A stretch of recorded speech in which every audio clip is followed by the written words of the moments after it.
I don't know about you, but where I am, it's absolutely Baltic. Now, when the temperature starts to drop, British people love to start throwing around all these weird expressions, and none of them match what you learned in school. So this video is going to break down all of the most common ways that British people complain about the winter weather so you can understand exactly what's going on.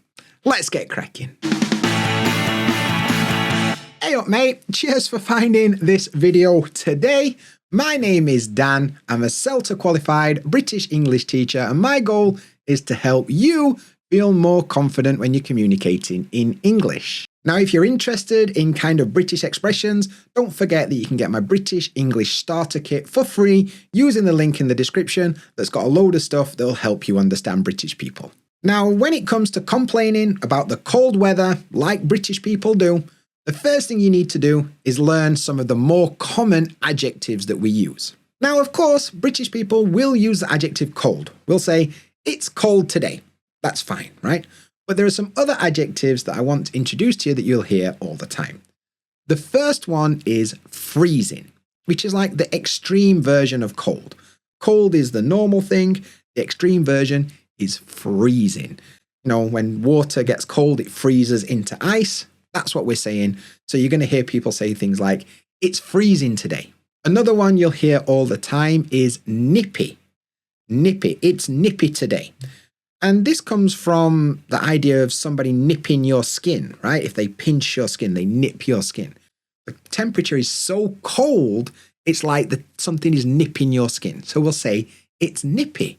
Put your coat on, it's nippy outside. Another one that you'll hear quite a lot in the north of England especially is the word parky. Now, park, you know, where you go to run or walk your dog, not related. Parky is just an adjective that means very, very cold. You can say something like, can you put the heating on a bit? It's parky in here. The next one you'll hear quite a lot from British people is the word chilly. And we're not talking about spicy food. We're talking about the cold temperature. We'll say things like, it's chilly in here. It's chilly outside. It's bloody chilly. And this is just another way that we say it's cold. And the last adjective I want to introduce to you today is bitter. Now you probably know bitter related to taste, right? Like dark chocolate or coffee can be bitter sometimes.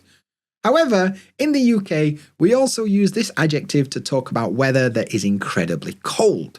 Something like, make sure you wrap up warm, it's bitter outside. And those are 5 really common adjectives that we use to talk about the weather. But one thing with British people is adjectives are never enough. We need to use intensifiers with adjectives to make it even stronger so people know how much we're complaining about it. So let's talk about some common intensifiers that you can use with those adjectives.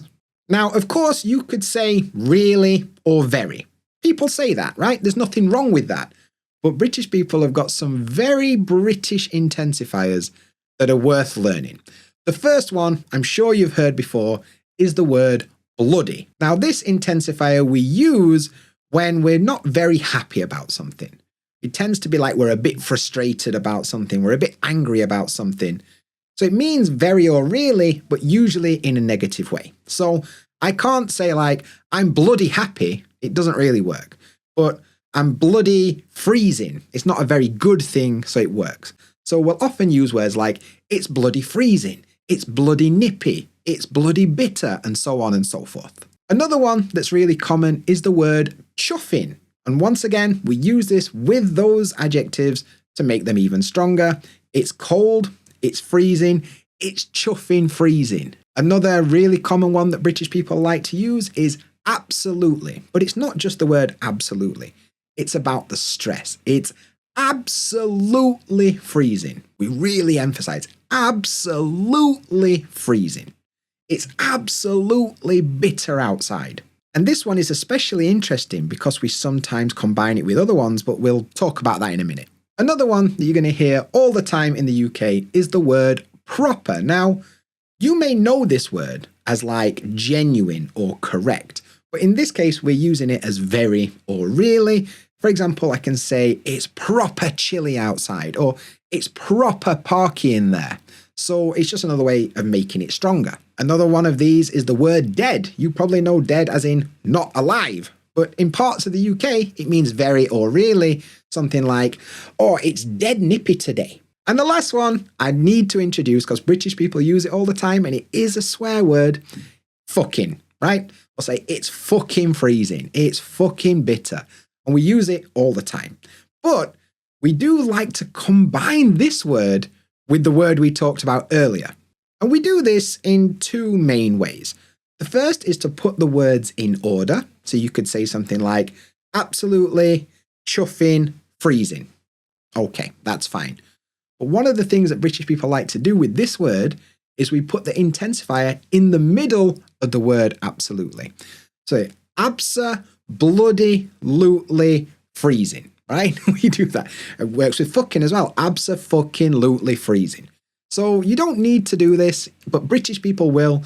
So it's a good idea to understand what's going on so you don't get confused. And speaking of getting confused, the last thing I want to show you today are some weird expressions that we use that if nobody explains it, you're probably not going to understand what's going on. The first expression I want to introduce to you is the word Baltic.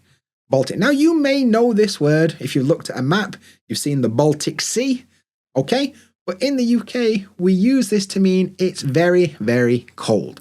Something like, I was driving to work this morning and my hands were freezing. It's absolutely Baltic today. It's a weird expression, right? Speaking of weird expressions, there's a really historical one that's very strange, and the expression is, it's brass monkeys. Now you might be thinking, what is a brass monkey and why has that got anything to do with it being cold? Well, let me explain. So a long time ago, in the Navy, they used to use cannons when they were fighting against other ships. And they used cannonballs, right? And to store the cannonballs, they stacked them on something that was called a brass monkey, right? It was made of brass and yeah. But basically what would happen when it would get very cold, the material would like condense or get smaller and the cannonballs would fall off on the floor. So the full expression is, it's cold enough to freeze the balls off a brass monkey. It's cold enough that the brass monkey will contract and the cannonballs will fall off, right? But that expression has kind of evolved, so we just say, oh, it's brass monkeys. And that means it's very, very cold, right? I did say it's weird. And speaking of weird, here's a really, really strange one. It's not that commonly used, but I have heard it from time to time, and it's not the nicest expression in the world, but I want to share it just in case. We'll say that the weather is as cold as a witch's tit. Now, just to explain, tit is slang for breast, and a witch is kind of like a, Halloween, evil woman, like with the hat and the big nose and making spells, that kind of thing, like an evil witch in like Cinderella or whatever. So we'll say the weather is as cold as a witch's tit. Now, I don't know anything about witches. I don't know if parts of their body are supposed to be cold, but that's an expression that you'll hear. And yeah, it's good to be aware of what it means because it might be a bit confusing otherwise. Another one that I used to hear a lot growing up is, it's big coat weather. So big coat, this is your thick winter coat, your outside jacket.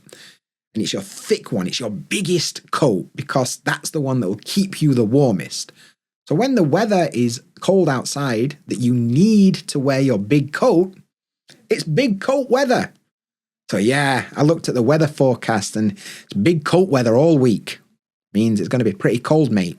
And one more that I want to share with you is chilled to the bone. So bones inside, the chill gets through the skin, it gets through the muscle, right to the bone. That's how cold it is. It gets all inside. And if you go outside, you're going to be chilled to the bone. Now, if you need a bit of help remembering all this stuff and you want to learn even more expressions like this, don't forget you can get my Brit Speak Starter Kit using the link in the description. It's got loads of stuff that'll help you understand British English and feel more confident when you're communicating in English. It's totally free, so click the link and get it now. And those are some of my favourite ways that British people say it's cold, but now it's over to you. What is your favourite way to say it's cold? Let me know in the description. And before you run off, why don't you check out one of these videos next? I'm sure it'll help you with your English. But that's it for this one. I hope you enjoyed it. I'll be back again with another one really soon. But until then, look after yourself. See you there.